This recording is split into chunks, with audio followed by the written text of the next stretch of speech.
बिस्मिल्लाहिर्रहमानिर्रहीम। अस्सलाम वालेकुम। कुकिंग विद मोनी के साथ मैं हूँ मोनी अरशद। अल्लाह ताला आप सबका हामी नासिर हो। आज मैं आपके लिए बहुत ही आसान, टेस्टी और बहुत ही यूनिक मटन देगी यखनी पुलाव की रेसिपी लेकर आई हूँ। कुकर ले उसमें 1 kg के राउंड अबाउट मटन या छोटा गोश्त शामिल कर लें। बीफ का पुलाव बनाएं, मटन का पुलाव बनाएं। 2-3 हड्डी वाली और 1-2 चर्बी वाली बोटियाँ ज़रूर शामिल करें। पुलाव का टेस्ट बहुत बढ़ जाता है। फिर उसमें 1 जग पानी का शामिल करें। 2 टेबलस्पून सफ़ेद खुशबू धनिया, 2 टेबलस्पून सौंफ के शामिल करें। 10 मिनट के लिए विस्क जाके गोश्त को गला लें। एक बर्तन चूल्हे पर रखें। 1 कप के राउंड अबाउट कुकिंग ऑयल डालें। तमाम खड़े मसाले दालचीनी, लौंग, बड़ी इलायची, छोटी इलायची, तेज़पात, अदरक के फूल, 1 फूल जवित्री का और 1 टेबलस्पून काली मिर्च साबुत डालें। साथ ही 1 टेबलस्पून भर के ज़ीरा शामिल कर लें और थोड़ी देर के लिए कड़कड़ा लें। 1 किलो चावलों की परफेक्ट ये रेसिपी है।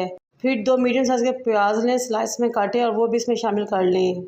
प्याज को हम मुसलसल हिलाते हुए गोल्डन होने तक फ्राई करें। जब प्याज इस शक्ल में आ जाए, ये देखिए माशाल्लाह बहुत ही ज़्यादा खुशबू आ रही है और बहुत ही ज़बरदस्त प्याज का कलर आया है, तो इसमें 1 गिलास पानी डाल दें ताकि हम प्याज और दीगर मसालों को गला सकें और अच्छे तरीके से प्याज का कलर निकल आए। 2 स्लाइस टमाटर शामिल करें इसमें। 1 टेबलस्पून अदरक फाइन चॉप और 1 टेबलस्पून लहसुन फाइन चॉप इसमें शामिल करें। 4 टीस्पून नमक, 2 टीस्पून धनिया पाउडर और 2 टीस्पून काली मिर्च पाउडर शामिल करें और अच्छे तरीके से मसाले की भुनाई कर लें ताकि प्याज का बहुत ज़्यादा कलर निकल आए और मसालों की बहुत अच्छी सी भुनाई हो जाए।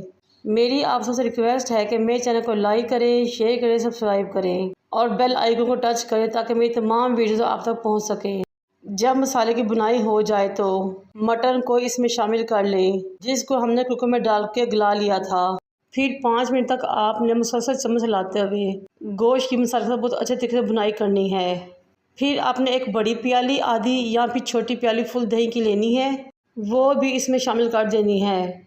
चम्मच को मुसलसल हिलाते रहें और गोश्त के साथ दही के पानी को खुश्क करें और अगेन भुनाई करें।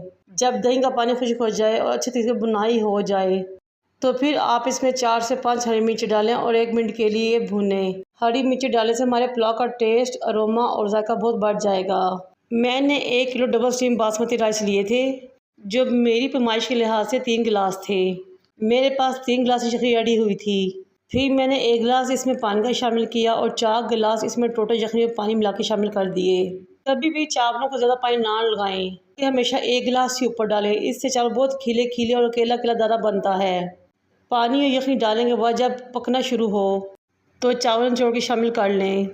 2 से 3 मरतबा हल्के हाथ से हिलाएं, तेज़ आंच करें ताकि पानी खुश्क हो और कवर करके छोड़ दें।